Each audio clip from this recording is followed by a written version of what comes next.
ನಮಾಮಿ ಶಂಕರ ಸದಾಶಿವಸಮಾರಂಭಂ ಶಂಕರಾಚಾರ್ಯ ಮಧ್ಯಮಾಂ ಅಸ್ಮದಾಚಾರ್ಯ ಪರ್ಯಂತಂ ವಂದೇ ಗುರು ಪರಂಪರಾಂ ಶ್ರುತಿ ಸ್ಮೃತಿ ಪುರಾಣಾನಾಂ ಆಲಯಂ ಕರುಣಾಲಯಂ ನಮಾಮಿ ಭಗವತ್ಪಾದಂ ಶಂಕರಂ ಲೋಕಶಂಕರಂ.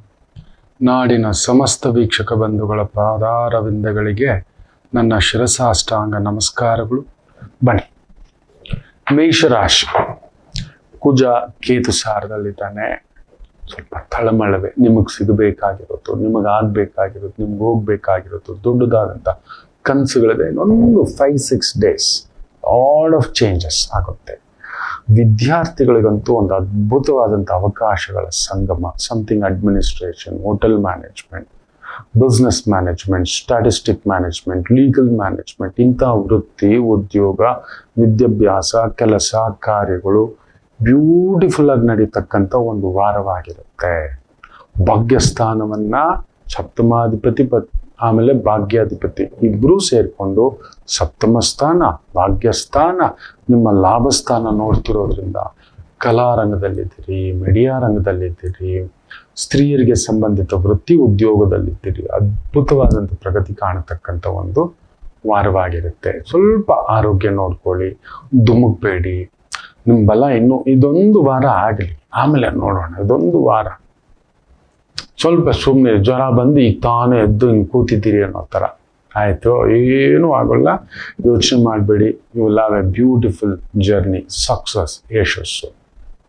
ವೃಷಭ ರಾಶಿ, ಶುಕ್ರ ಗುರು ನಿಮ್ಮ ಮನೇಲೆ, ಕುಜ ಮಲಗಿಬಿಟ್ಟಿದ್ದಾನೆ, ಫಂಟಾಸ್ಟಿಕ್. ಬುಧ ನಿಮ್ಮ ಮನೇಲೆ, ಸೂರ್ಯ ವಿಪರೀತ ಅಧಿಕಾರ. ಕೆಲವೊಂದು ಸಮಯ ಸ್ಟ್ರೈಟ್ ಹೋಗಿ ಗುದ್ದೋ ಬದಲು ಹಿಂಗೆ ತಗೋಬೇಕಾಗುತ್ತೆ. ಲಾಂಗ್ ಡ್ರೈವ್ ನಿಮ್ಗೆ ಈಗ ಅಂಥದ್ದೊಂದು ಸಮಯ. ಭೂಮಿ ತಗೊಳ್ಳೋದು, ಮನೆ ಕಟ್ಟೋದು, ಜಾಗ ತಗೊಳ್ಳೋದು, ಒಡ ಹುಟ್ಟಿದವರು, ಗಂಡನ ಮನೆಯವರು, ಹೆಂಡತಿಯ ಸೋದರರ ಮನೆಯವರು, ಆ ವಿಚಾರದಲ್ಲಿ ಒಂದು ತೊಳಲಾಟ ಇರುತ್ತೆ. ಮಕ್ಕಳ ವಿಚಾರದಲ್ಲಿ ಶುಭ ವಾರ್ತೆ ಪಡಿತೀರಿ. ಅವ್ರ ಮದುವೆ, ಅವ್ರ ಕರಿಯರು, ಅವ್ರಿಗೊಂದು ಸೆಟಲ್ಮೆಂಟ್ ಮಾಡೋದು, ಅವ್ರಿಗೊಂದು ಬಿಸ್ನೆಸ್ ಹಾಕ್ಕೊಡೋದು, ಇನ್ವೆಸ್ಟ್ಮೆಂಟ್ ಮಾಡಿಕೊಡೋದು, ಮನೆ ಕಟ್ಕೊಡೋದು, ಮದುವೆ ಮಾಡಿಕೊಡೋದು, ಸಪೋರ್ಟ್ ಮಾಡೋದು, ಬ್ಯೂಟಿಫುಲ್ ಆಗಿರ್ತಕ್ಕಂಥದ್ದು ಇರುತ್ತೆ. ಸರ್ಕಾರಿ ಮಟ್ಟದ ಕೆಲಸ ಕಾರ್ಯ ಸೂಪರ್, ಸ್ವಂತ ಕಾರ್ಯ, ಸ್ವಂತ ಬಿಸ್ನೆಸ್ ಸೂಪರ್, ಕನ್ಸಲ್ಟೆಂಟ್ ರೀತಿಯ ವೃತ್ತಿ ಉದ್ಯೋಗಗಳು ಸೂಪರ್. ರಿಯಲ್ ಎಸ್ಟೇಟ್ ಸ್ವಲ್ಪ ತಲ್ಲಣ, ಮೇಜರ್ ಇನ್ವೆಸ್ಟ್ಮೆಂಟ್, ಮೇಜರ್ ಎಕ್ಸ್ಪ್ಯಾನ್ಷನ್. ಯಾರೂ ಜಾಗಗಳಿಗೆ, ಸೈಟ್ಗಳಿಗೆ ಇನ್ವೆಸ್ಟ್ ಮಾಡೋಕ್ಕೆ ಹೋಗಬೇಡಿ. ಯಾರೂ ಕನ್ಸ್ಟ್ರಕ್ಷನ್ ಸ್ಟಾರ್ಟ್ ಮಾಡಲೇಬೇಡಿ. ವ್ಯರ್ಜ ಮಾಸ ಬೇರೆ ಮಾಡಲೇಬಾರ್ದು. ಸರ್ ರಿಜಿಸ್ಟ್ರೇಷನ್ ಮಾಡ್ಕೋಬೋದಾ? ನೋ. ಧ್ಯಾನ ಮಾಡೋ ಟೈಮ್ನಲ್ಲಿ, ದಾನ ಮಾಡೋ ಟೈಮ್ನಲ್ಲಿ ಹೋಗ್ಬಿಟ್ಟು ನಾನು ಬಿಸ್ನೆಸ್ ಮಾಡ್ತೀನಿ ಅನ್ನೋದಾ? ಯೋಚನೆ ಮಾಡಿ ನೋಡಿ. ದೇವ್ರು ನಮ್ಗೆ ಕೊಟ್ಟಿರೋ ಎಕ್ಸ್ಟ್ರಾ ಅವಕಾಶವನ್ನ, ಎಕ್ಸ್ಟ್ರಾ ದಿನವನ್ನ ಒಳ್ಳೇದಕ್ಕೆ ಉಪಯೋಗಿಸ್ಕೊಳ್ಳೋಣ ಅಂದ್ರೆ ತಿರುಗಾದೆ ಮಾಡೋದು. ಏನ್ ಹೇಳಿದ್ರು ನಮ್ಮ ಬುದ್ಧಿ ಏನ್ ಗೊತ್ತಾ, ಹಿಂಗೋಗ್ಬಿಟ್ಟು ಆ ಕೊಚ್ಚೆನಲ್ಲಿ ಈ ಹಂದಿ ಹೊರಲಾಡುತ್ತೆ. ಎಷ್ಟೇ ಚೆನ್ನಾಗಿ ಸಾಕಿ ಹಂದಿನ ನೀವು ನೋಡಿ, ಪಾಲಿಶ್ ಮಾಡಿ ಡೈಲಿ ಅದಕ್ಕೊಂದು ಪೌಡ್ರ್ ಹಾಕಿ ಚೆನ್ನಾಗಿ ಉಜ್ಜಿ, ಸೋಪು, ಲೋಷನು, ಶಾಂಪು ಎಲ್ಲ ಹಾಕಿ, ಒಳ್ಳೆ ಡ್ರೆಸ್ ಹಾಕಿ, ಒಳ್ಳೆ ಊಟ ತಿನ್ನಿಸಿ ಅದಕ್ಕೆ ಬಿಟ್ರೆ ಸಾಕು. ಅದು ಕೊಚ್ಚೆನಲ್ಲಿ ಹೊರಟು ಹಿಂಗೆ ಚೆನ್ನಾಗಿ ಹಿಂಗೆ ಕಲಗಲ ಅಂತ ಒದ್ದಾಡಿ ಆ ಕೊಚ್ಚೆನ ತಿನ್ನುತ್ತೆ. ಆಗಲೇ ಅದಕ್ಕೆ ಆನಂದ. ನಮ್ಮ ಬುದ್ಧಿ ಹಾಗೆ, ನಾವು ಹಿಂಗೋಗಿ ಅಲ್ಲಿಗೆ ಜಂಪ್ ಮಾಡ್ತೀವಿ. ಹುಷಾರು, ಜಾಗ್ರತೆ. ಮಿಥುನ ರಾಶಿ, ಈ ವಾರ ನಿಮ್ಮ ಬಲವಿಲ್ಲ. ದುಡ್ಡು ಕಾಸಿದೆ, ಹೈ ರಿಸ್ಕ್ ತಗೋಬೇಡಿ. ದಿಢೀರ್ ದುಡ್ಡಿಗೆ ಹೋಗಬೇಡಿ. ಹಿರಿಯರ ಆರೋಗ್ಯ ನೋಡ್ಕೊಳ್ಳಿ. ಇನ್ವೆಸ್ಟ್ಮೆಂಟ್ ಯಾವುದು ಹೋಗಬೇಡಿ. ದೂರದ ಕಾರ್ಯ, ದೂರದ ಕೆಲಸ ಸ್ವಲ್ಪ ಎಳೆದಾಟ. 100% ವಿದ್ಯಾರ್ಥಿಗಳಿಗೆ ತಮ್ಮ ಆಯ್ಕೆಯ ಸಬ್ಜೆಕ್ಟ್ಗಳಲ್ಲಿ ಕನ್ಫ್ಯೂಷನ್. ಮೊದಲೇ ನೀವು ಕನ್ಫ್ಯೂಷನ್ ಇದ್ದಿದ್ದು ಕನ್ಫ್ಯೂಷನ್ ಆಗ್ತೀರಾ. ಎಕ್ಸ್ಪರ್ಟ್ಸ್ನ ಕೇಳಿ, ವೈದಿಕರನ್ನ ಕೇಳಿ, ನಿಮ್ಮ ಬಲ ಕೇಳಿ. ನಿಮ್ಗೆ ಇಷ್ಟ ಆಗಿದ್ದಕ್ಕೆಲ್ಲ ಹೋಗ್ಬೇಡಿ. ನಮ್ಮ ಕರ್ಮ ಏನು ಗೊತ್ತಾ, ಸುತ್ಕೊಂಡಿರುತ್ತೆ. ಈ ಒಂದು ಹಂದಿಗಳ ಜೊತೆಲಿ ಇದು ನಮಗೂ ಏನಾಗ್ಬಿಟ್ಟಿರುತ್ತೆ ಅಂದ್ರೆ, ಆ ಕೊಚ್ಚನೆ ಚಂದ, ಈ ಬೀನೇ ಚಂದ, ಕಂಪ್ಯೂಟರ್ಸೇ ಚಂದ, ಹೋಟೆಲ್ ಮ್ಯಾನೇಜ್ಮೆಂಟೇ ಚಂದ, ನನ್ನ ಸ್ಟ್ರೆಂತ್ ಏನು. ಯಾರೋ ಹೋಟೆಲ್ ಮಾಡಿದ್ರು ನಮ್ಮ ಸುತ್ತಮುತ್ತ ನಾನು ಮಾಡ್ಬಿಡ್ಬೇಕು. 5 ಜನ ಮೂರ್ಖರ ಜೊತೆಲಿದ್ರೆ ನಮ್ಮನ್ನ 6ನೇ ಮೂರ್ಖ ಅಂತಾರೆ. 5 ಜೊತೆ ಕ್ರಿಮಿನಲ್ಸ್ ಜೊತೆಲಿದ್ರೆ ನಾವು ಒಬ್ಬ 6ನೇ ಕ್ರಿಮಿನಲ್ ಆಗ್ತೀವಿ. 5 ಜನ ಈ ಒಂದು ಸೋಮಾರಿಗಳ ಜೊತೆಲಿದ್ರೆ ನಾವು ಒಬ್ಬ 6ನೇ ಸೋಮಾರಿ. 5 ಜನ ಒರಟು ಜನಗಳ ಜೊತೆಲಿದ್ರೆ ನಾವು ಒರಟು ಜನಗಳು. ಬರ್ಲಿಲ್ಲ ಅಂದ್ರೂ ಹೋಗಿ ಬಡದಾಡ್ಸ್ಕೊಂಡು ಮೂಗು ಬಾಯಿ ಎಲ್ಲ ಹೊಡ್ಸ್ಕೊಂಡು ಬರ್ತೀವಿ. ಸೊ ಆ ಒಂದು ಶುಕ್ರ, ರಾಕ್ಷಸ ಗುರು, ದೇವಗುರು ಇಬ್ರು ಸೇರ್ಕೊಂಡಿದ್ದಾರೆ, ನಿಮ್ಮನ್ನ ಕೈಯ ತಕ್ಕ ಆಡಿಸ್ಬಿಡ್ತಾರೆ. ಹುಷಾರ್ 100%. ಮಾಧ್ಯಮದಲ್ಲಿದ್ದೀರಿ, ಹೂವು, ಹಣ್ಣು, ಅಲಂಕಾರ, ಬಂಗಾರ, ಬೆಳ್ಳಿ, hospitality, event management, hotel management, theatre, club, restaurant, entertainment industry. Super. ದೊಡ್ಡ ರಿಸ್ಕ್ ತಗೋಬೇಡಿ, ದೊಡ್ಡ ಇನ್ವೆಸ್ಟ್ಮೆಂಟ್ ಮಾಡಬೇಡಿ. ದೂರದ ವ್ಯವಹಾರ, ದೂರದ ವ್ಯಾಪಾರ, ತಂದೆ ಕಡೆ ಜಾಗ್ರತೆ, ನಿಮ್ಮ ಕಡೆನೂ ಜಾಗ್ರತೆ, ತಾಯಿ ಕಡೆ ಆರೋಗ್ಯ ಜಾಗ್ರತೆ, ಮನೆಯಲ್ಲಿ ಮಧುರವಾದ ವಾತಾವರಣ ಇಟ್ಕೊಳ್ತಕ್ಕಂಥ ಒಂದು ಪ್ರಯತ್ನ ಮಾಡಿ. ಕರ್ಕಾಟಕ ರಾಶಿ, ಸೂರ್ಯ 11ನೇ ಮನೆ, ಬುಧ 11ನೇ ಮನೆ, ಚಂದ್ರ ಕೂಡ ವಿಶೇಷವಾಗಿ 11ನೇ ಮನೆ ರಾಶಿಯಾಧಿಪತಿ. ಈ ವಾರ ಫ್ಯಾಂಟಾಸ್ಟಿಕ್ ವಾರ, ಚೆನ್ನಾಗಿದೆ. ವೃತ್ತಿ, ಉದ್ಯೋಗ, ಕುಟುಂಬ. ಶುಕ್ರ ಕೆಟ್ಟವನು ಕೆಟ್ಟು ವಿಪರೀತ ರಾಜಯೋಗಂ. ಸೂಪರ್. 6ನೇ ಮನೆ ಗುರು 12ನೇ ಮನೆಯಲ್ಲಿರೋದು ಒಳ್ಳೇದು. ಬಟ್ ಭಾಗ್ಯಾಧಿಪತಿ 12ನೇ ಮನೆಯಲ್ಲಿದ್ದಾಗ ಅದೊಂದು ಸಣ್ಣ ಎಳೆದಾಟ. Your luck is not in your control. ಬರೀ ಕಷ್ಟಪಡ್ಬೇಕಾ ಈ ಥರದ್ದು ಅನಿಸುತ್ತೆ. ಹೌದು, ಕೇತು ಬೇರೆ, ಕೇತು ನಕ್ಷತ್ರದಲ್ಲಿ ಕುಟುಂಬದಲ್ಲಿ ಒಂದು ಭಾರ, ಆರೋಗ್ಯದಲ್ಲಿ ಒಂದು ಭಾರ, ಒತ್ತಡದ ಭಾರ, ಈ ಥರದೊಂದು ಕೆಲವೊಂದು ತೊಳಲಾಟ ಉಂಟು. ಗಣಪತಿ ಆರಾಧನೆ, ಗುರುವಿನ ಆರಾಧನೆ, ಪುರುಷೋತ್ತಮನ ಆರಾಧನೆ, ವಿಷ್ಣುವಿನ ಆರಾಧನೆ, ವಿಷ್ಣುವಿನ ಪೂಜೆ, ಬಾಲಾಜಿ ದರ್ಶನ, ಪದ್ಮನಾಭ ದರ್ಶನ, ರಂಗನಾಥ ದರ್ಶನ, ಇಂಥದನ್ನು ಸಣ್ಣದಾಗಿ ಮಾಡ್ಕೊಳ್ತಕ್ಕಂಥದ್ದು ಮಾಡಿ ತುಂಬ ಸಮಾಧಾನ. ಚೆನ್ನಾಗಿದೆ. ವೃತ್ತಿಪರವಾಗಂತೂ ಸ್ವಲ್ಪ ಮನೆ ಖರ್ಚು ಹಿಡಿತಕ್ಕೆ ಬರೋದಿಲ್ಲ. 2ನೇ ಮನೆಯಲ್ಲಿರೋ ಕೇತು ನಿರಾಸೆ, ಅಷ್ಟಮದಲ್ಲಿರೋ ರಾಹು ವಿಪರೀತ ಆಸೆ. ಇವನು ಇರೋ ಬಾಯಿ ಮುಚ್ಕೊಂಡು ಜ್ವರ ಬಂದ್ ಮಲಗಿದ್ದೀನಿ ಅಂತ ಹೇಳಿದ್ರೆ, ಜ್ವರ ಬಂದ್ ಮಲಗ್ಬಿಟ್ರು ತಿನ್ಬಾರ್ದ ಗುರುಜಿ ಅಂತ ಎಬ್ಬರಿಸುತ್ತೆ ಮನುಷ್ಯ. ತಿಂದ್ಬಿಟ್ಟು ಇನ್ನೊಂದಷ್ಟು ಗಾಯ ಮಾಡಿ ಇಟ್ಕೊಬಿಡ್ತೀರ. ಹುಷಾರು.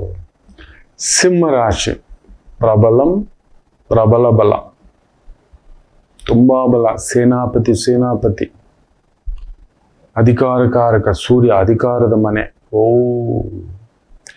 ಮಾಡಬಾರ್ದು ಮಾಡಿದ್ರೆ, ಇಷ್ಟು ಬಲ ಇದ್ರೆ, ದಿಗ್ಬಲ ಆಯ್ತು ಅಂದ್ರೆ ನಿಮ್ಮನ್ನೆಲ್ಲ ಕಡೆನ ಸುತ್ತಾಕೊಂಡು ಬಡದಾಕ್ಬಿಡುತ್ತೆ. ಜಾಗ್ರತೆ. ಮಾಡಬಾರದ್ದು ಮಾಡಿದರೆ you are going to be burned. Very careful. Burn ಆಗ್ಬಿಡ್ತೀರಿ. ಬಟ್ ನ್ಯಾಯಪರವಾಗಿ, ಧರ್ಮಪರವಾಗಿ ನಿಂತಿದ್ರೆ ಈ ವಾರ ಕೊಡುವಷ್ಟು ಬಲ, ದುಡ್ಡು, ಕಾಸು ಅದು ಬೇರೆಯೇ ಇರತಕ್ಕಂಥದ್ದಾಗುತ್ತದೆ. ಫ್ಯಾಂಟಾಸ್ಟಿಕ್ ವಾರ. ನೀವು ಕರೆಕ್ಟಾಗಿದ್ದು ನೋಡಿ, ಈ ವಾರ ನಿಮ್ಮ ಪ್ರಾರ್ಥನೆ ಫಲಿಸುತ್ತದೆ. ತುಂಬ ವ್ಯವಹಾರಗಳು, ಕೆಲಸಗಳು, ಲೀಗಲ್ಲು, ಮ್ಯಾನೇಜ್ಮೆಂಟು, ಯಾವ ಕೆಲಸವಾದರೂ ಸುಖಂ ಭೋಗಂ, ಅಧಿಕಾರ ಭೋಗಂ, ಸ್ತ್ರೀ ಸುಖಂ, ಪುರುಷ ಸುಖಂ, ಮಿತ್ರ ಸುಖಂ, ಬಂಧು ಸುಖಂ, ಪ್ರಯಾಣ ಸುಖಂ, ಭೋಜನ ಸುಖಂ, ಅಧಿಕಾರ ಸುಖಂ, ಇವೆಲ್ಲವನ್ನು ನೋಡ್ತೀರಿ. ಅನ್ಯಾಯ ಧರ್ಮ ಮಾಡಿದ್ರಿ ಮಾತ್ರ ನಡು ರೋಡ್ ತಗೊಬಂದು ನಿಲ್ಸ್ಬಿಡ್ತಾನೆ ಶನಿ. ಬುಧನ್ ಸಾರದಲ್ಲಿ ಬಾಧಕ ನಕ್ಷತ್ರದಲ್ಲಿದ್ದಾನೆ. ದೇಶಾಂತರ ಹೋಗ್ಬಿಡ್ಬೇಕು, ಮರ್ಯಾದೆಲ್ಲ ಹರಾಜ್ಗಿಟ್ಟು ಬಿಡ್ತಾನೆ. ಗುರು ಶುಕ್ರ ಬೇರೆ ಸೇರಿರೋದ್ರಿಂದ 100% he is a ಅಷ್ಟಮಾಧಿಪತಿ, is going to attack you. Very careful. ಇನ್ನು ಕನ್ಯಾ ರಾಶಿ, ಭಾಗ್ಯದಲ್ಲಿ ಬುದ್ಧ, ಮಿತ್ರಕಾರಕ ಸೂರ್ಯನ ಜೊತೆ, ಆತ್ಮಕಾರಕನ ಜೊತೆ, ಲಾಭಾಧಿಪತಿಯ ಜೊತೆ, ಬಾಧೆ ಕೊಡೋ ಕುಜ ನಿಮಗೆ ಸ್ತಂಭಿತ. ಏನಾದ್ರೂ ಈ ವಾರ ಏನಾದ್ರೂ ಸಾರ್ಟ್ ಔಟ್ ಭೂಮಿಗೆ ಸಂಬಂಧಪಟ್ಟಂಥದ್ದು, ಯಾವುದೋ ತಗಾದೆ, ಕಿರಿಕಿರಿ, ಮಾರಾಟ, ತಗೊಳ್ಳೋದು, ನೋಡೋದು, ಹೋಗೋದು, ಬರೋದು, ಪುಣ್ಯಕ್ಷೇತ್ರ, ತೀರ್ಥಕ್ಷೇತ್ರ, ದೈವ ಕ್ಷೇತ್ರ, ಈ ಥರದ್ದು ಅಂದ್ಕೊಳ್ಳುತ್ತೆ. ಕುಜ ಕೇತು ಸಾರದಲ್ಲಿದ್ದಾನೆ. ಕುಜ ಅದರಲ್ಲೂ ದೇವಿ ಕ್ಷೇತ್ರದಲ್ಲಿದ್ದಾನೆ. ಪೃಥ್ವಿ ತತ್ವದಲ್ಲಿದ್ದಾನೆ. ಸೂಪರ್. ಆ ಕೇತುವಿನ ಪ್ರಭಾವ ಫ್ಯಾಂಟಾಸ್ಟಿಕ್. ಅಗ್ನಿ ಪೃಥ್ವಿ ಅಂದ್ರೆ ಯಾವ್ದಾದ್ರು ದೇವಿ ಕ್ಷೇತ್ರ ಹೋಗ್ಬರುವಂತ ಸಡನ್ ಆಗಿ ಸರ್ಪ್ರೈಸ್ ಪ್ರಸಾದ ಸಿಗೋದು. ಧರ್ಮಸ್ಥಳ, ಶೃಂಗೇರಿ, ಕಟೀಲು, ಕೊಲ್ಲೂರು, ನಂಜನಗೂಡು, ಈ ಥರದ್ದು ಹೋಗಿ ಬರ್ತಕ್ಕಂಥದ್ದಿದೆ. ಪ್ರಯಾಣ ಉಂಟು, ಚೆನ್ನಾಗಿದೆ. ಮಿತ್ರರೊಂದಿಗೆ ಭೋಜನಕೂಟ, ವ್ಯವಹಾರ, ಉದ್ಯೋಗ, hotel, travels, entertainment, media, makeup, beauty parlour. Super. Enjoy ನಮ್ಮದು. ಇನ್ನು ತುಲಾ ರಾಶಿ, ಭಾಗ್ಯದಲ್ಲಿ ಗುರು ಶುಕ್ರ, ತುಂಬಾ ಒಂದು ಅದೃಷ್ಟ. ಬಾಧೆ ಕೊಡೋ ಕುಜ 7ನೇ ಮನೆಯಲ್ಲೇ ಇದ್ದಾನೆ, ಕೇತು ಸಾರದಲ್ಲಿದ್ದಾನೆ, ಏನೂ ಆಗೋಲ್ಲ. ಸ್ವಲ್ಪ ದಾಂಪತ್ಯ ವಿರಸಗಳೇನಾದ್ರೂ ಇದ್ರೆ ಸರಿಪಡಿಸ್ಕೊಳಕ್ ನೋಡಿ. ಓಕೆ, ಮನೆಯವರ ಹತ್ರ, ಕುಟುಂಬದವರ ಹತ್ರ ನಾನು ಯಾವಾಗ್ಲೂ ಹೇಳ್ತಿರ್ತಾನೆ, ಗಂಡ ಹೇಳಿದ್ದನ್ನು ಕೇಳದೇ ಇರುವವಳೆ ಹೆಂಡತಿ, ಹೆಂಡತಿ ಹೇಳಿದ್ದನ್ನ ಕೇಳಿದಂತೆ ನಟಿಸಿ ಮಾಡದೇ ಇರುವವನೇ ಗಂಡ. That's it. ಅದರ ಬಗ್ಗೆ ನೋ ಮೋರ್ ಆರ್ಗ್ಯುಮೆಂಟ್. ನನ್ನ ಹೆಂಡತಿ ತಾನೆ ಬಿಡು, ನನ್ ಗಂಡ ತಾನೆ ಬಿಡು, ನನ್ನ ಯಜಮಾನ್ರು ತಾನೆ ಬಿಡು, ಅವ್ನ್ ದುಡಿತ ನಿಮ್ದು, ಅವನ ದೇಹ ನಿಮ್ದು, ಅವನ ಮಕ್ಕಳು ನಿಮ್ಮದು, ಅವನ ಪದವಿ ನಿಮ್ದು, ಅವನ ಮನೆ ನಿಮ್ಮದು, ಎಲ್ಲ ನಿಮ್ಮದು. ಅವನದು ಒಂದ್ ಸ್ವಲ್ಪ ಬೇಸರ, ಅವ್ರ ಅಮ್ಮ ಅಪ್ಪನ ಒಂದ್ ಸಣ್ಣ ಪುಟ್ಟ ಬೇಸರ ನಿಮ್ದಲ್ವಾ. ಆ ಮಗು ನಿಮಗೋಸ್ಕರ ಎಲ್ಲ ಬಿಟ್ಟು ಬಂದಿದ್ದಾಳೆ, ಎಲ್ಲ ಬಿಟ್ಟು ಬಂದಿದ್ದಾಳೆ ತಾಯಿ. ಗೆಳೆಯರು, ಫ್ರೆಂಡ್ಸು, ಮನೆ, ತನ್ನ ಆಸೆ ಎಲ್ಲ ಹೆಂಗ್ ಬಂದಿರ್ತಾಳೆ ಗೊತ್ತಾ. ನಾವ್ ಯಾರ್ದಾದ್ರೂ ಮನೆಗೆ ಹೋದ್ರೆ, ನಮ್ಮ ಆಫೀಸ್ಗೆ ಹೋದ್ರೆ ನಾವು ಹಿಂಗಿರ್ತೀವಿ. ಯಾರ್ದಾದ್ರೂ ಮನೆಗೆ ಹೋದ್ರೆ ನೋಡಿ ಹಿಂಗ್ ಕೂತಿರ್ತೀವಿ. ಅವ್ರಾಗೆ ಅಣ್ಣನ ಮನೆಗೆ ಹೋದ್ರೇನೆ, ತಮ್ಮನ ಮನೆಗೆ ಹೋದ್ರೇನೆ, ಅಕ್ಕನ ಮನೆಗೆ ಹೋದ್ರೇನೆ ಇರೋ ತಿನ್ನೋ ಅಷ್ಟೇ. ಅವ್ರು ಏನ್ ಹಾಕೊಡ್ತಾರೋ, ಎಷ್ಟು ಹಾಕೊಡ್ತಾರೋ ಅಷ್ಟೇ ತಿನ್ಬೇಕು. ತಿನ್ನು ಅಂತ ಅವ್ರು ಅಂತಾರೆ ಬಾಯಿಗೆ, ಆಕೆ ಆಕೆ ಅಂತ ಅಂತೀವ? ಇಲ್ಲ. ಮಗಳು ಮದುವೆ ಆದ್ಮೇಲೆ ಅಳಿಯನ್ ಮನೆಗೆ ಹೋದ್ರು ಅಷ್ಟೇ. ಅಂಥದ್ರಲ್ಲಿ ಒಂದು ತಾಯಿ ಜೀವ, ನೆನ್ಪಿಟ್ಕೊಳ್ಳಿ, ತನ್ನ ಅಸ್ತಿತ್ವವನ್ನೆಲ್ಲ ಬಿಟ್ಟು ನಮ್ಮ ಮನೆಗೆ ಬಂದಿದೆ. It's okay. ಅವಳಿಗೂ ಒಂದೆಷ್ಟು ದಿನ ಬೇಸರ ಇರುತ್ತೆ, ಇರ್ಲಿ. ಅದೊಂದು ಜಗಳ ಇರ್ಲಿ, ಓಕೆ. ಜಗಳ ಇರ್ಲಿ, ಅದನ್ನ ಕ್ಯಾರಿ ಆನ್ ಮಾಡಬೇಡಿ. ಜಗಳ ಇರ್ಲಿ, ದ್ವೇಷ ಮಾಡಬೇಡಿ. ಜಗಳ ಇರ್ಲಿ, ವ್ಯವಸ್ಥೆ ಬಿಡಬೇಡಿ. ಈಗಿನ ಕಾಲದಲ್ಲಿ ಜಗಳ ಆಗಿದ್ದೆ ವ್ಯವಸ್ಥೆನ ಬಿಟ್ಬಿಡೋದು. ಹಾಗೆ ಕೋಪ ಬಂತ, ಅಡಿಗೆ ಇಲ್ಲ, ತಿಂಡಿ ಇಲ್ಲ, ಪೂಜೆ ಇಲ್ಲ, ನೀಟ್ ಇಲ್ಲ, ಕ್ಲೀನ್ ಇಲ್ಲ, ಏನೇನು ಇಲ್ಲ. ಆ ಮಂಚದಲ್ಲಂತೂ ಮಲಗೋದೇ ಇಲ್ಲ. ಮುಗೀತು. Don't touch me. ಮುಗೀತು. ಬೇಕಿತ್ತದೆ. ಇವನಿಗೂ ಸರಿ ಜಗಳ ಆಯ್ತಾ, ಸರಿ, ಅವಳಿಗೇನು ಕೊಡಲ್ಲ, ಮಕ್ಳಿಗೇನು ಕೊಡಲ್ಲ, ಮನೆಗೇನು ಕೊಡಲ್ಲ, ಊಟಕ್ಕಿಲ್ಲ, ಬಟ್ಟೆಗಿಲ್ಲ, ವ್ಯವಸ್ಥೆಗಿಲ್ಲ. ಇನ್ನೆಂತ ನಪುಂಸಕ ಅವನು. ನಪುಂಸಕನೇ. ಜಗಳ ಆಯ್ತು ಅಂದ್ರೆ ಹೆಂಡತಿಗೆ ಕೊಡೋದ್ರಲ್ಲಿ ಮಿಸ್ ಮಾಡೋದು, ಅಮ್ಮ ಅಪ್ಪನ ನೋಡೋದು ಬಿಟ್ಬಿಟ್ರ, ನಿಮ್ ದೇಹಕ್ಕೆ ತಿನ್ನೋದು ಬಿಟ್ಬಿಟ್ರ, ನಿಮ್ ದೇಹದ ಅರ್ಧ ಭಾಗ ಅರ್ಧಾಂಗಿ ಅದು. ಯಾರನ್ನ ನಂಬ್ಕೊಂಡು ಬಿಟ್ಟು ಬಂದಿದ್ದಾಳೆ ಆಕೆ. ಅವಳಿಗೆ ಬೇಕು, ನಿನ್ ಜಗಳ ಇರ್ಲಿ, ಅವಳಿಗೆ ಏನಿದೆಯೋ ಎಲ್ಲ ಕೊಡ್ಬೇಕು. ಬಟ್ಟೆಗೆ, ಊಟಕ್ಕೆ, ಎಲ್ಲಕ್ಕೂ ಕೊಡ್ಬೇಕು. ತಗೊಳಮ್ಮ, ಜಗಳ ಮಾಡೋಣ, ದಿನ ಮಾಡೋಣ. 4 ತಟ್ಟೆ ಆಗ್ಲಿ, 4 ಸೌಟ್ ಆಗ್ಲಿ, ಅದು ಬೇರೆ. Don't care. ಇವತ್ತು ಆಗ್ತಿರೋದೇ. ಆ ಮಕ್ಳಿಗೇನು ಕೊಡಲ್ಲ ಅಂತಾನೆ, ಆ ಹೆಣ್ಮಗುಗೇನು ಕೊಡಲ್ಲ ಅಂತಾನೆ. ನಾನು ನೋಡ್ತಿರ್ತಾನಲ್ವಾ, ನಿತ್ಯ 100 ಜಾತಕಗಳನ್ನ. ಗುರುಗಳೇ ಪೀಪಾಸುರುಗಳು ಇಬ್ಬರು ಕಡೆಯಲ್ಲೂ ಇದೆ. ಈಗ ಸಿಟ್ಟು ಬಂತು ಅಂದ್ರೆ ತಿಂಡಿ ಇಲ್ಲ, ಊಟ ಇಲ್ಲ, ಅದೇ ನೈಟಿ, ಅದೇ ಭಾವ. ದೇವ್ರ ಮನೇಲಿ ಪೂಜೆ ಇಲ್ಲ, ದೀಪ ಇಲ್ಲ, ಬಂದವ್ರ ಮುಖ ಏನಕ್ಕೆ ಬಂದ್ರು, ಒಳ್ಳೆ ದುರ್ಗೆ ನೋಡಿದಾಗ ನೋಡೋದು, ಅವ್ರ ಅಮ್ಮ ಅಪ್ಪನನ್ನೇ ನೋಡೋದು, ಇನ್ನಷ್ಟು ಬೆಂಕಿ ಮಾಡೋದು. ಇವನಿಗೂ ಅವಳು ಗುಲಾಮಳು. ಇಂಥ ಒಂದು ಮನಸ್ಥಿತಿ ಇನ್ನೇನಾಗುತ್ತೆ, ಡೈವರ್ಸ್ಗಳಾಗೋದು. ಏನಿದೆಯೋ, ಈಗ ನಿಮ್ ಬಾಸ್ ಬೈದ ಅಂತ ನಿಮ್ ಕೆಲಸ ಬಿಟ್ಬಿಡ್ತೀರಾ? ಸರಿ, ನಿಮ್ ದೇಹಕ್ಕೆ ಜ್ವರ ಬಂದಿದೆ ಅಂತ ಅಟ್ಲೀಸ್ಟ್ ಗಂಜಿ ಅದು ಕುಡಿತಿರುತ್ತಾನೆ, ಕರೆಕ್ಟ್ ಅಲ್ವಾ? ಆ ರೀತಿ ಆಕೆ ನೋಡ್ಕೋಬೇಕು, ಆತನ ನೋಡ್ಕೋಬೇಕು. ಇಲ್ಲ, ಫಸ್ಟ್ ಹೊಡಿಯೋದು, ಮುರಿಯೋದು, ಕಟ್ ಮಾಡೋದು, ಇದೆಲ್ಲ. ತಿಂಡಿ ಕೊಡಲ್ಲ, ಊಟ ಕೊಡಲ್ಲ, ಮನೆ ಕೊಡಲ್ಲ, ಇನ್ನೊಂದು ಜನ್ಮಾಂತರ ಶತ್ರು ಅಂತ. ಶತ್ರು ಆಗ್ಲಿಕ್ಕೆ ಬಂದ್ರು ಸಂಗಾತಿ. ಇದೇ ಆಗ್ತಿರೋದು ಮಕ್ಕಳ. ಇವತ್ತು ಸಂಬಂಧಗಳು ಮುರಿದು ಹೋಗಲು ಅತಿ ಮುಖ್ಯ ಕಾರಣ ಇದೆ. ಜಗಳ ಬಂದಿದೆ, ಇದು ಮಾಡಲ್ಲ, ಈತ ಇದು ಮಾಡಲ್ಲ. ಜಗಳ ಬೆಳಿಗ್ಗೆ ಆದ್ಮೇಲೆ ಕಿತ್ತಾಡಿ, ರಾತ್ರಿ ಮಲ್ಕೊಳ್ಳೋವಾಗ ಆನಂದವಾಗಿ ಮಲ್ಗಿ. ಅದು ಏನಿದೆಯೋ ತಿಂಗಳು ಸಂಬಳ, ಕರೆಂಟ್ ಬಿಲ್ಲು, ವಾಟರ್ ಬಿಲ್ ನೀನ್ ಕೊಡು. ಅವ್ನು ಬಂದಾಗ ಅದೇ ತಿಂಡಿ, ಅದೇ ವ್ಯವಸ್ಥೆ, ಅದೇ ನೀಟು, ಅದೇ ಕ್ಲೀನು, ಅದೇ ದೀಪ. ನೀವು ಇದು ನೋಡು, ಅಯ್ಯೋಯ್ಯೋ ಅಪ್ಪ, ಮುಗಿದೋಯ್ತು. ರಾಜ್ಯ ಕಳೆದೋದಾಗ ಮುಖ ಇಟ್ಕೊಂಡ್ಬಿಟ್ಟಿರ್ತಾರೆ. ಈ ಒಂದು ಗಾಂಧಾರಿ ದೇವಿ ಕೂಡ ಅಂತ ಮುಖ ಇಟ್ಕೊಂಡಿರಲ್ಲ. ತನ್ನ 100 ಮಕ್ಕಳು ಹೋಗಿದ್ರು ಕೂಡ ಆ ಮುಖ ಇಟ್ಕೊಂಡು ಕೂತಿರ್ಲಿಲ್ಲ ಗಾಂಧಾರಿ ದೇವಿ. ಆ ತರ ಮನೆಯಲ್ಲಿ ಅಯ್ಯೋಯ್ಯೋ ಶೋಕಾಚರಣೆ. ಇದೆಲ್ಲ ಮನೆಗಳು ಇವತ್ತು ಮುಳುಗ್ತಿರೋದು ಇಂಥದ ಒಂದು ಭಾವಗಳೇ. ಗಂಡನ ಮೇಲೆ ಜಗಳ ಆಯ್ತ್ರೆ ಅವನಿಗೆ ವ್ಯವಸ್ಥೆ, ಬಿಸಿನೀರು ಇಲ್ಲ, ಕಾಫಿ ಇಲ್ಲ, ಏನಿಲ್ಲ, ಹಂಗೆ ಮಲಗಿರೋದು. ಅವ್ನು ಹೋಗ್ಬೇಕು, 1 ದಿನ ನೋಡ್ತಾನೆ, 2 ದಿನ ನೋಡ್ತಾನೆ, ಹೊಡೆದೋಯ್ತದು. ಮೊನ್ನೆ ಕೂಡ ಆ ಸಂಬಂಧ ಹೇಳ್ತಲೇ ಇದ್ದೆ, 7 ವರ್ಷದಲ್ಲಿ 7 ದಾರಿ ಆಗೋಯ್ತು. ಆಕೆ ತಿಂಡಿ ಇಲ್ಲ, ಊಟ ಇಲ್ಲ, ಖರ್ಚಿಗೆ ಮಾತ್ರ ದುಡ್ಡು ಕೊಟ್ಬಿಡ್ಬೇಕು. ನೀವೊಂದು ತಿಂಡಿ ಹೊರಗಡೆ, ಊಟ ಹೊರಗಡೆ. ಎಷ್ಟು ದಿನ ವಯಸ್ಸಲ್ಲಿರೋ ಗಂಡಸು ಮನೆ ಏನಾಗಬೇಕು? ಇವತ್ತು ಮನೆ ಬೇರೆ ಬೇರೆ ಆಗೋಯ್ತು. ನಾ ಇಬ್ಬರನ್ನೂ ಕುಂದಿಸ್ಕೊಂಡು ಹೇಳಿದೆ, ಮಕ್ಕಳಿದ್ದಾರೆ, ಜಗಳ ಮಾಡ್ಕೊಳ್ಬೇಡಿ, ಮಾಡಿ ಜಗಳ, ಅದು ಕ್ಯಾರಿ ಮಾಡಬೇಡಿ. ನಿನ್ನ ಕರ್ತವ್ಯ ಏನಿದೆ ಅದೆಲ್ಲ ಮಾಡ್ಕೊಂಬಂದ್ರೆ ನಾವ್ಯಾಕೆ ಮಾಡ್ಬೇಕು ಹಿಂಗೆಲ್ಲ ಅಂದ್ಬಿಟ್ಟ. ಹಾಗಾದ್ರೆ ಅವ್ನು ದುಡ್ಡು ಕೇಳಬೇಡ, ಒಂದೇನು ತಗೋಬೇಡ. So when you are putting a break, you break it, ಬಿಟ್ಬಿಡು. ಅದೆಲ್ಲ ಯಾಕೆ ಎಕ್ಸ್ಪೆಕ್ಟ್ ಮಾಡ್ತೀಯ? ಮತ್ತೆ ಮನೆ ಕೊಡೋದು ಕೊಟ್ಬಿಡು, ಇದು ಕೊಟ್ಬಿಡು. ಜಗಳ ಬೇರೆ, ಸಿಸ್ಟಮ್ ಬೇರೆ.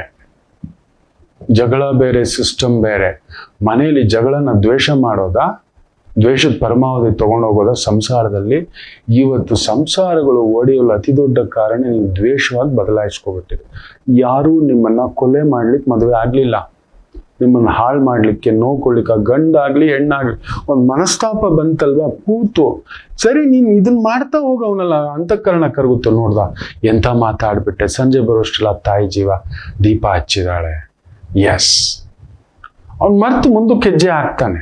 ಅದೇ ತಿಂಡಿ, ಊಟ, ಅದೇ ನಗು ಮುಖ. ಎಸ್, ಇಡೋದು ಮಾಡೋದು.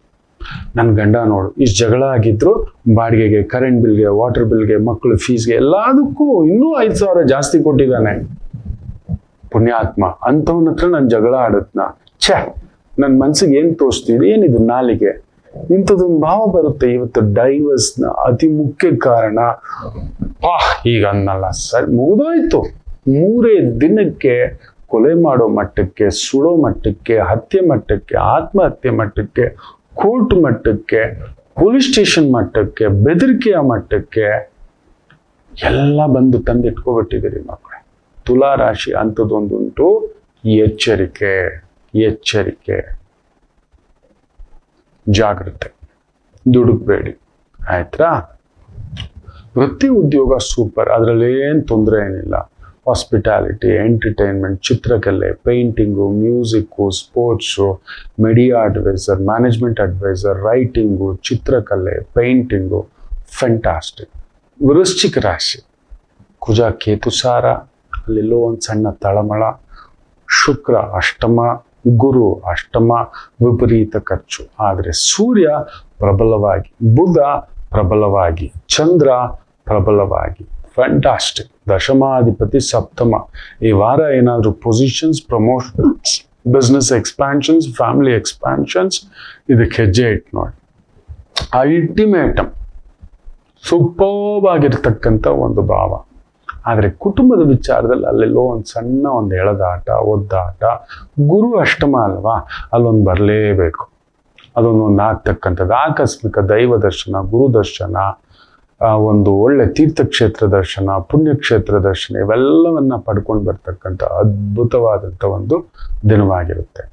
ಇನ್ನು ವಿಶೇಷವಾಗಿ ಧನುಸು ರಾಶಿ, ಕೇಂದ್ರದಲ್ಲಿ ಗುರು ಶುಕ್ರ, 6ನೇ ಮನೆಯಲ್ಲಿ ಸೂರ್ಯ ಬುಧ, 5ನೇ ಮನೆಯಲ್ಲಿ ಕುಜ. ಒನ್ ಆಫ್ ದ ಬೆಸ್ಟ್ ವಾರ ಧನುಸು ರಾಶಿಗೂ ಕೂಡ. ಆದರೆ ಭೂಮಿ, ಮನೆ, ಮಕ್ಕಳು, ಹಿರಿಯರು, ಈ 4 ವಿಚಾರದಲ್ಲಿ ಏನಾದರೂ ಒಂದು ತಳಮಳ.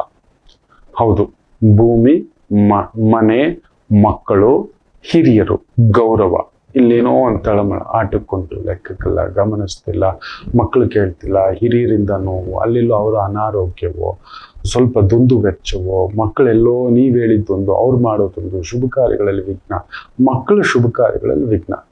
ಸುಬ್ರಹ್ಮಣ್ಯರ ಆರಾಧನೆ ಮಾಡಿಕೊಳ್ಳಿ, ಸೂಪರ್. ಆದರೆ ಒಮ್ಮೆ ಪಳನಿಗೆ ಹೋಗಿ ಬರ್ತಕ್ಕಂಥದ್ದು ಮಾಡಿ. ಒಳ್ಳಿನೇ ಬಂದು ಕೂತ್ಬಿಟ್ಟಿದ್ದಾಳಲ್ವ ನೋಡಿ. ಕುಜ ಕೆಟ್ಟಾಗ ಶುಕ್ರ ಎಷ್ಟು ಚೆನ್ನಾಗಿದ್ದಾನೆ, ಆಸ್ ದ ಬ್ಯೂಟಿ.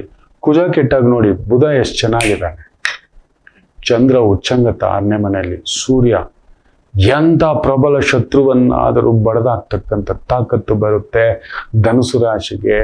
ಸೂಪರ್. ಹೋಗಿ management consultant, government consultant, tender consultant, technical consultant, IT consultant, ಇಂತಹ ವಿದ್ಯೆ, ಕೆಲಸ, ಉದ್ಯೋಗ, ಬ್ಯೂಟಿಫುಲ್. ಮಕರ ರಾಶಿಗೆ ಖಂಡಿತ ಸ್ವಲ್ಪ ತಲೆನೋವೆ. ಕುಜ ಕೇತುಸಾರ, ಪಂಚಮದಲ್ಲಿ ಸೂರ್ಯ ಬುಧ ಚಂದ್ರ, ಶತ್ರುಗಳು ವಿಪರೀತ ಬಲವಾಗಿದ್ದಾರೆ. ಗುರು ಬೇರೆ 6ನೇ ಮನೆ. ಏನಾದ್ರೂ ತಿಕಮಕಲ ಆಡಿಸ್ತಕ್ಕಂಥ ಕೆಲಸಗಳು ನಡೆಸ್ತಾರೆ ಈ ವಾರ. ಯಾವ್ದು ಹುಡುಗು ಮಾಡಕ್ ಹೋಗ್ಬೇಡಿ, ಎಂತೆಂಥದ್ದು ಮಾಡ್ಬೇಕು ಹೋಗ್ಬೇಡಿ. ಕೋರ್ಟ್ನಲ್ಲಿ ಹಿನ್ನಡೆ ಕೇಸುಗಳಲ್ಲಿ ಭಾಗ್ಯಾಧಿಪತಿ ಷಷ್ಠ, ಯೋಗಕಾರಕ ಷಷ್ಠ, ಉದ್ಯೋಗಕಾರಕ ಷಷ್ಠ. ಬುಧ ಬೇರೆ ಷಷ್ಠಾಧಿಪತಿ ಪಂಚಮದಲ್ಲಿ, ಪಂಚಮಾಧಿಪತಿ ಷಷ್ಠದಲ್ಲಿ ಖಂಡಿತ ನೋವೆ. ಆರೋಗ್ಯ, ಮಾನ, ಮರ್ಯಾದೆ, ಗೌರವ, ಹೆಸರು, ಕೆಲಸ, ವ್ಯವಸ್ಥೆ, ಸಿಸ್ಟಮ್ ಎಲ್ಲ ತಟಸ್ಥ ಮಾಡ್ಕೊಳ್ಳಿ. ಏನೇನೋ ಬರೀ ವೈದಿಕರು, ಪೂಜೆ ಮಾಡೋರು, ಧರ್ಮ, ದಾನ, ಹೋಮ, ಹವನ, ಲೀಗಲ್ ಅಡ್ವೈಸರ್, ಈ ತರ ದಾರಿ ತೋರಿಸ್ತಕ್ಕಂಥ ಕೆಲಸದಲ್ಲಿರೋರು ಒಂದ್ ಸ್ವಲ್ಪ ಸಮಾಧಾನ, ಉಗ್ರ, ನನ್ಗೆ ಗೊತ್ತು, ನನ್ ಬಲ, ನನ್ ದುಡ್ಡು ಅಂತ ಮೆರೆದವರೆಲ್ಲ ಹಾರೋಗ್ಬಿಡ್ತೀರಿ. ಮಕರ ರಾಶಿ ಈ ವಾರ ಜಾಗ್ರತೆ, ದೈವವೇ ಬಂದು ನಿಲ್ಲಬೇಕು. ಅದರಿಂದ ನವಗ್ರಹಗಳ ಪೂಜೆ, ನವಗ್ರಹ ಆರಾಧನೆ, ಶನಿ ಒಬ್ಬ ಕರ್ಮಾಧಿಪತಿ, ಏನೋ ಒಂದಷ್ಟು ಮಾಡ್ಕೊಂಡು ಓಡಾಡ್ಕೊಂಡು ಸುತ್ತಾಡ್ಕೊಂಡು ಇದ್ ಮಾಡ್ಬೇಕು. ಆರೋಗ್ಯದಲ್ಲೂ ಪೆಟ್ಟು, ಜಾಗ್ರತೆ. ಏನಾದ್ರೂ ಒಂದು ಸರ್ಜರಿಯೋ, ಇನ್ಫೆಕ್ಷನೋ, ಅಲರ್ಜಿಯೋ ಇವುಗಳಾಗ್ತಕ್ಕಂಥದ್ದಾಗುತ್ತೆ. ಗೈನಿಕ್ ಅಲರ್ಜಿಗಳಾಗ್ತಕ್ಕಂಥದ್ದು, ಶುಗರ್ ರೈಸ್ ಆಗೋದು, ಡಯಾಬಿಟಿಸ್ ರೈಸ್ ಆಗ್ತಕ್ಕಂಥದ್ದು, ಕಿಡ್ನಿ ಪ್ರಾಬ್ಲಮ್ಸ್ ಏನಾದ್ರೂ ಒಂದು ಉಲ್ಪಣ ಆಗೋದು, ಹೃದಯಕ್ಕೆ ಸಂಬಂಧಪಟ್ಟಂತ ಸಮಸ್ಯೆಗಳಾಗೋದು, ಈ ಥರದ್ದು ಒಂದುಂಟು. ರಾಮರಾಲಯ, ರಾಮರ ಸೇವೆ, ರಾಮ ಪೂಜಾ, ಹನುಮ ಪೂಜಾ, ಹನುಮ ದರ್ಶನ, ಜಗನ್ಮಾತ, ನವಗ್ರಹ ನಾಯಕಿ, ದುರ್ಗಾ ಪೂಜಾ, ಮುಖ್ಯವಾಗಿ ಪುರುಷೋತ್ತಮ ಮಾಸ, ಮಲಮಾಸ, ವ್ಯರ್ಜ ಮಾಸ, ಈ ಒಂದು ಮಾಸ ನೀವೆಲ್ಲ ಈ ಆಸೆಗಳೆಲ್ಲ ಈ ಕಡೆ ಪಕ್ಕಕ್ಕಿಟ್ಟು ದೇವರಿಗೆ ಶರಣಾಗತರಾಗಿ ಜಾಗ್ರತೆ. ಕುಂಭರಾಶಿ, ಏನು ಬೇಕಾದರೂ ಆಗಬಹುದು. ಶತ್ರುಗಳು ಮಿತ್ರರು, ಮಿತ್ರರು ಮಹಾಮಿತ್ರರು ಆಗತಕ್ಕಂಥದ್ದು. ಹಾಗೆಯೇ ಸ್ವಲ್ಪ ಪರಿಶ್ರಮ. ಶುಕ್ರ ಚೆನ್ನಾಗಿದ್ದಾನೆ, ಗುರು ಚೆನ್ನಾಗಿದ್ದಾನೆ, ರಾಹು ತಿನ್ನೋಕ್ ಬಿಡಲ್ಲ, ಕೂತ್ಕೊಂಡಿದ್ದಾನೆ. ದೊಡ್ಡ ಆಸೆ, ಹಂಗೆ ಕಣೋ, ನಾನು ಕೋಟೆ ಕಣೋ, ಇದು ಆರ್ಮುಗಂ ಕೋಟೆ ಕಣೋ ಅಂತೀರ. ಒಳ್ಳೆ ಮನೇಲಿ ಕೇತು ಬಾಯಿ ಮುಚ್ಕೊಂಡು ಮನೆಯಲ್ಲಿ ಹೆಗ್ಗಣ ನುಗ್ಗುದು, ಆರ್ಮುಗಂ ಕೋಟೆ ಕಣೋ ಅಂತ ಪಂಚಿಕ್ತಾನೆ. ಗ್ಯಾರಂಟಿ ನಿಮ್ ಪ್ರಮೋಷನ್ನು, ಇನ್ಕ್ರಿಮೆಂಟು, ನಿಮ್ ಹತ್ತಿರದವರು ನಿಮ್ಗೊಂದು ಬೆನ್ನಿಗೆ ಸ್ಟಾಬು, ಹತ್ತಿರದವ್ರ ಸ್ಟಾಬು ಅಂದ್ಕೊಂಡಿದ್ ವೇಗವಾಗಿ ಆಗಿಲ್ಲ, ನಡೆದಿಲ್ಲ, ಹೋಗ್ತಿಲ್ಲ, ಮಾಡ್ತಿಲ್ಲ, ಎಲ್ಲೋ ಅನ್ಕಲ್ಲ, ಎಲ್ಲ ಕಣ್ ಮುಂದ್ಗಡೆ ಇದೆ. ಏನೋ ಇದು ಏನನ್ನ ಮಾಡ್ತಿದ್ದೀನಿ ಅಂತ ಸುಮ್ಮನಿರಿ, ಖಂಡಿತ ಒಳ್ಳೇದಾಗುತ್ತೆ. ಯಾಕಂದ್ರೆ ಧನಸ್ಥಾನ, ನಿಮ್ಗೆ ದುಡ್ಡು ಈಗ ಬರ್ಬೇಕು, ಬರ್ತಿಲ್ಲ ಅಷ್ಟೇ. ಗುರು ಬದಲಾವಣೆ ಆಗ್ತಾನೆ. ಎಕ್ಸಾಕ್ಟ್ಲಿ 15 days ನಿಮ್ ಧನಸ್ಥಾನ ನೋಡ್ತಾನೆ. ಫ್ಯಾಂಟಾಸ್ಟಿಕ್. ನೀವು ಮಾತ್ರ ಏನು ಮಾಡಕ್ ಹೋಗ್ಬೇಡಿ. ಒಡ ಹುಟ್ಟಿದವ್ರ ಕಡೆ ಚೆನ್ನಾಗಿ ನೋಡ್ಕೊಳ್ಳಿ. ಸಹೋದರಿಯರ ಒಳ್ಳೆ ಸಪೋರ್ಟ್ ಬರ್ತಕ್ಕಂಥದ್ದು, ಫ್ರೆಂಡ್ ಸಪೋರ್ಟ್ ಬರುತ್ತೆ, ಬಂಧುಗಳ ಸಪೋರ್ಟ್ ಬರುತ್ತೆ. ಒಂದು ಹೊಸದೊಂದು ಏನೋ ಒಂದು ಮಾಡ್ಲಿಕ್ಕೆ ಹೋಗ್ತಿದ್ರಿ, ಈ ಒಂದು ಮಲಮಾಸ ದುಡುಕ್ಲಿಕ್ಕೆ ಹೋಗ್ಬೇಡಿ. ಒಂದು ಭೂಮಿಗೆ ಸಂಬಂಧಪಟ್ಟಂಥದ್ದು, ಮನೆಗೆ ಸಂಬಂಧಪಟ್ಟಂಥದ್ದು, ತುಂಬಾ ಒಂದು ಒಳ್ಳೆ ಒಂದು ಅವಕಾಶಗಳ ಸಂಗಮ. ರೈಟರ್ಸ್ ಆಗಿದ್ದೀರಾ, ಮೀಡಿಯಾನಲ್ಲಿದ್ದೀರಾ, ಮುದ್ರಣದಲ್ಲಿದ್ದೀರಾ, ಯೂಟ್ಯೂಬಲ್ಲಿದ್ದೀರಾ, ಜ್ಯೋತಿಷ್ಕರಾಗಿದ್ದೀರಾ, ಆತ್ಮವಿದ್ಯೆ, psychologist, forensic science, medical, paramedical, Ayurveda, Unani, ನಾಟ್ಯ, ಕಲೆ, ಆಕ್ಟಿಂಗು, ಮ್ಯೂಸಿಕ್ಕು, ಸೂಪರ್ ವಾರ. ಇನ್ನು ವಿಶೇಷವಾಗಿ ಮೀನರಾಶಿ, 3ನೇ ಮನೆಯಲ್ಲಿ ಸೂರ್ಯ ಸೂಪರ್, ಚಂದ್ರ ಫ್ಯಾಂಟಾಸ್ಟಿಕ್, ಗುರು ಶುಕ್ರ 4ನೇ ಮನೆ ಫ್ಯಾಂಟಾಸ್ಟಿಕ್. ಒಬ್ಬ ಸೇನಾಪತಿ ನಿಮಗೆ 8ನೇ ಮನೆ ನೋಡ್ತಿದ್ದಾನೆ, ಭಾಗ್ಯಾಧಿಪತಿ ಧನಸ್ಥಾನದಲ್ಲಿದ್ರು ಸೂಪರ್. ಬಟ್ ಕೇತು ಸಾರ, ಆದ್ದರಿಂದ ಅವನು ಅಷ್ಟಮವನ್ನ ನೋಡ್ತಿರೋದ್ರಿಂದ ಅನಗತ್ಯ ತಗಾದೆಗಳು, ಕಿರಿಕಿರಿಗಳು, ಸ್ವಲ್ಪ ಸ್ಟ್ರೆಸ್ಸು, ಮೆಂಟಲ್ ಸ್ಟ್ರೆಸ್ಸು ಇವುಗಳನ್ನ ಕೊಡ್ತಕ್ಕಂಥದ್ದಾಗುತ್ತೆ. ಗಣಪತಿನ ಇಟ್ಕೊಳ್ಳಿ. ಸೂರ್ಯ ಚೆನ್ನಾಗಿದೆ, ಚಂದ್ರ ಚೆನ್ನಾಗಿದೆ, ಗುರು ಚೆನ್ನಾಗಿದೆ, ಶುಕ್ರ ಚೆನ್ನಾಗಿದೆ. ನಿಮಗೆ 15-18 ದಿನದಲ್ಲಿ ತುಂಬಾ ಒಂದು ಒಳ್ಳೆ ಸರ್ಪ್ರೈಸ್ ಗುಡ್ ನ್ಯೂಸ್ಗಳು ಆಗತಕ್ಕಂಥದ್ದು ಆಗಬೇಕು. ಈ ವಾರ ಚೆನ್ನಾಗಿದೆ. ಚಂದ್ರನ ಮೂವ್ಮೆಂಟ್ಗೆ ಒಂದೇ ಕುಜ, ನೀವು ಟೆನ್ಷನ್ ಮಾಡ್ಕೋತೀರಿ. ಒಳ್ಳೆ ಒಂದು ಸಿಹಿ ತೊಗರಿ ಬೇಳೆ ಹಾಕಿ ಒಂದು ನಿತ್ಯ ಒಂದು 9 ದಿನ, 18 ದಿನ, 27 ದಿನ, ಈ 9 ದಿನಪ್ಪ ನಾನು ನಿಮ್ಮನ್ನ ಇನ್ನೇನು ಕೇಳ್ತಿಲ್ಲ. ಈ ಒಂದು 7 ದಿನಪ್ಪ ಒಂದು ಚೇಂಜಸ್. ಕುಜ ಬದಲಾಗ್ಬಿಡ್ತಾನೆ ಆ ನಕ್ಷತ್ರ. ಶುಕ್ರನ ನಕ್ಷತ್ರಕ್ಕೆ ಬಂದು ಶುಕ್ರ ಕುಜನ್ ಸಾರಕ್ಕೆ ಬಂದ್ಬಿಡ್ತಾನೆ, ಶಕ್ತಿ ಬಂದ್ಬಿಡುತ್ತೆ. ಮನೇಲಿ ಶುಭ ಕಾರ್ಯ ನಡೆಯುತ್ತೆ, ಮದುವೆ ಕಾರ್ಯ, ಮನೆ ಕಾರ್ಯ, ಭೂಮಿ ಕಾರ್ಯ, ಜಾಗ ಕಾರ್ಯ, ಸ್ನೇಹಿತರು, ಆತ್ಮೀಯರು, ಅಲ್ಲೊಂದು ಗಾಯ ಆಗಿದೆ, ಅದೆಲ್ಲದಕ್ಕೂ ಒಂದು ನಿತ್ಯ ಒಂದು ಸಣ್ಣ ನೈವೇದ್ಯ, ಬೆಲ್ಲ ಹಾಕಿ ಮಾಡಿರ್ತಕ್ಕಂಥ ಕಡಲೆಬೇಳೆಯೋ ಹೆಸರು ಬೇಳೆಯೋ ಅದ್ರಲ್ಲಿ ಒಂದಿಷ್ಟೇ ಇಷ್ಟು 1 ಸ್ಪೂನ್ ತೊಗರಿ ಬೇಳೆ ಹಾಕಿ ಒಂದು ನೈವೇದ್ಯ ಮನೆ ದೇವರಿಗೆ ಇಟ್ಟು ನಿತ್ಯ ಪ್ರಾರ್ಥನಾ, ಪೂಜಾ, ಸೇವಾ ಇದು ಮಾಡ್ಕೊಳ್ತಕ್ಕಂಥದ್ದು ಮಾಡಿ. ಯಾವ ತೊಂದರೆನೂ ಬರಲ್ಲ. ಎಲ್ಲವೂ ಕುಂಭದ್ರೋಣ ಮಳೆ, ಅಸುರ ದೇವನು ನಿಮ್ಮ ಮನೆಯಲ್ಲೇ ಸುರಾಸುರರು ಅಂತ ಹೇಳಿದ್ನಲ್ಲ, ದೈವದ ಆ ಒಂದು ದೇವತೆಗಳಿಗೆ ಗುರು. ಎಲ್ಲಾ ದೇವತೆಗಳಿಗೂ ಗುರು ಯಾರು? ಬೃಹಸ್ಪತಿ. ಅದು ಪುನರ್ವಸು ನಕ್ಷತ್ರದಲ್ಲಿ. ಸೊ ಎಲ್ಲಾ ಋಷಿಗಳಿಗೂ, ಎಲ್ಲಾ ದೇವತೆಗಳಿಗೂ, ಎಲ್ಲರಿಗೂ ಜ್ಞಾನ ಭಂಡಾರ ಯಾರು? ಬೃಹಸ್ಪತಿ. ಅವರ ಜೊತೆ ಶುಕ್ರನು ಸೇರ್ಕೋಬಿಟ್ಟಿದೆ. So it is aspecting your 8th house. ಬರೋ ಆಪತ್ತು ದೂರ ಆಗೋಗುತ್ತೆ. ಕುಜ ನೋಡ್ತಿರ್ಬೋದು ಕೇತು ಸಾರದಲ್ಲಿ. ಸೊ ಆಗ ಏನನ್ಸುತ್ತೆ? ವೈರಾಗ್ಯ, ಮನೆಯವರು, ಕುಟುಂಬದವರು, ಆತ್ಮೀಯರು, ಇನ್ನೊಂದು ಅಂತ ಗಣಪತಿ, ದುರ್ಗಾ, ಈ ಒಂದು ನರಸಿಂಹ, ಸುಬ್ರಹ್ಮಣ್ಯ, ಇದು ಒಳ್ಳಿ ಸುಬ್ರಹ್ಮಣ್ಯರ ಕಲ್ಯಾಣೋತ್ಸವನ್ನ ಕೇಳ್ತಕ್ಕಂಥದ್ದು, ಹೋಗಿ ಮಾಡಿಸೋದು ಇಲ್ಲ ಪಾಲ್ಗೊಳ್ಳೋದು, ಲಕ್ಷ್ಮೀ ನರಸಿಂಹರ ಮದುವೆ ಕಲ್ಯಾಣೋತ್ಸವ, ಶ್ರೀನಿವಾಸ ಕಲ್ಯಾಣೋತ್ಸವ ಪಾಲ್ಗೊಳ್ಳೋದು, ಪಂಚಮುಖಿ ಗಣಪತಿ ದರ್ಶನ ಮಾಡೋದು, ಇಷ್ಟು ಮಾಡ್ಕೊಳ್ಳಿ. ಇನ್ನೇನೂ ಆಗಲ್ಲ. ಕುಟುಂಬ ವೃತ್ತಿಲಿ ಆ ಸಣ್ಣ ಸಣ್ಣ ಹುಳಿ ದೂರ ಹೋಗುತ್ತೆ. ಇನ್ನು ಎಲ್ಲ ಕೆಲಸ ಕಾರ್ಯ ಅತ್ಯದ್ಭುತ, ಸರ್ಪ್ರೈಸ್, ಒಂದು ಸಕ್ಸಸ್, ಹೆಸರು, ಕೀರ್ತಿ, ಒಂದೊಳ್ಳೆ ಒಡವೆ, ಒಂದೊಳ್ಳೆ ಗಾಡಿ, ಒಂದೊಳ್ಳೆ ತುಂಬಾ ಒಂದು ಕಾಸ್ಟ್ಲಿ ಗಿಫ್ಟ್ ಒಂದು ನಿಮಗೆ ಈ ವಾರ ನಿಮ್ಮ ಮನೆಗೆ ಬರ್ತಕ್ಕಂಥದ್ದು, ಬೆಲೆ ಕಟ್ಟಲಾಗದ್ದು ಬರಬಹುದು. ಮೀನರಾಶಿಗೆ ನಿಮ್ಮ ಜೀವಮಾನದಲ್ಲಿ ನೆನೆಸಲಾರದಂತ ಒಂದು ಗಿಫ್ಟ್ ಬರತಕ್ಕಂಥದ್ದಾಗುತ್ತೆ. ಗರ್ಭಿಣಿ ಸ್ತ್ರೀಯರು ಒಂದು ಸಣ್ಣ ಎಚ್ಚರಿಕೆ. ಯಾಕಂದ್ರೆ ಕುಜ ಕೇತು ಸಾರದಲ್ಲಿ ಪಂಚಮವನ್ನ ನೋಡ್ತಿದ್ದಾನೆ. ಲಿಟಲ್ ಕಾಶಿಯಸ್, ಅಷ್ಟೇನಾಗಲ್ಲ. ಗುರುಚರಿತ್ರೆ, ಸುಂದರಕಾಂಡ, ಮಲಮಾಸ ಬೇರೆ. ಸೊ ವಿಷ್ಣು ಸಹಸ್ರನಾಮ ಇದನ್ನ ಮಾಡ್ಕೊಳ್ಳಿ. ನಾ ಹೇಳಿದ ದೀಪದಾನಗಳನ್ನ ಮಾಡ್ಕೊಳ್ಳಿ. ವೈದಿಕರಿಗೆ ಒಂದು ಸಣ್ಣದಾಗಿ ಫಲತಾಂಬೂಲ ದಾನ ಮಾಡ್ಕೊಳ್ತಕ್ಕಂಥದ್ದು ಮಾಡ್ಕೊಳ್ಳಿ. ಚೆನ್ನಾಗಾಗುತ್ತೆ. ಎಲ್ಲರಿಗೂ ಒಳ್ಳೆಯದಾಗಲಿ. ಮಾತೃದೇವೋ ಭವ.